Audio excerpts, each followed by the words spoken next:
आप सभी को नमस्कार।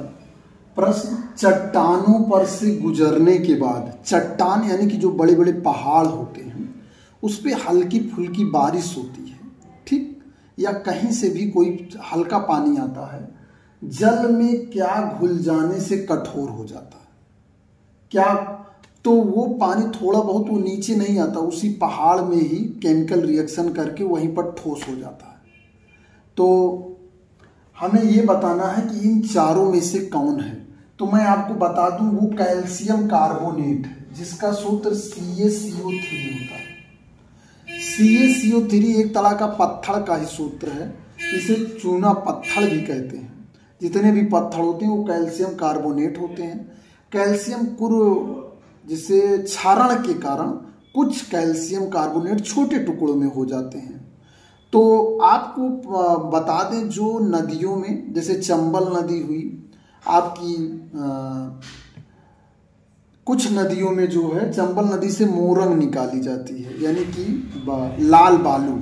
तो वो क्या होता है, पूरे राजस्थान में जितने पहाड़ हैं वहाँ से जो है जानवरों के खुर द्वारा छोटे छोटे पहाड़ कट जाते हैं। तो वो बारिश से जो है, ज़्यादा बारिश होती है तो बहकर नदियों में आ जाते हैं, जिससे निकाल कर घर बनाया जाता है, और वो भी आपका कैल्शियम कार्बोनेट होता है। लेकिन कुछ मात्रा में बारिश हो और टेम्परेचर बढ़ जाए, धूप हो जाए, तो वो चट्टानों से गुजरने के बाद जल में क्या घुल जाने से कठोर हो जाता है।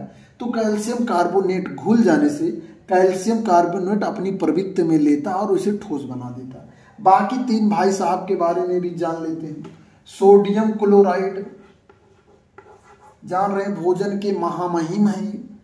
सोडियम क्लोराइड खाने में इनके बिना जो है खाना स्वादिष्ट ही नहीं लगता, नमकीन ही नहीं लगता। और सोडियम कार्बोनेट, सोडियम का Na2CO3, देखिए यहाँ NaCl लिखा है, Na2CO3 लिखा है। उसके बाद सोडियम फास्फेट Na3PO4, ठीक। देखिए, तो यहाँ पर हम थोड़ी सी इसको तोड़ के आयन के रूप में देख लेते हैं। जैसे ये जो है Ca++ और CO3- में टूटेगा, NaCl Na+ और Cl- में टूटेगा, Na2++ और CO3- में टूटेगा, ये 3Na+ PO4 ट्रिपल- में टूटेगा। ये संयोजकताओं के आधार पर है, परमाणु के बनने के आधार पर है।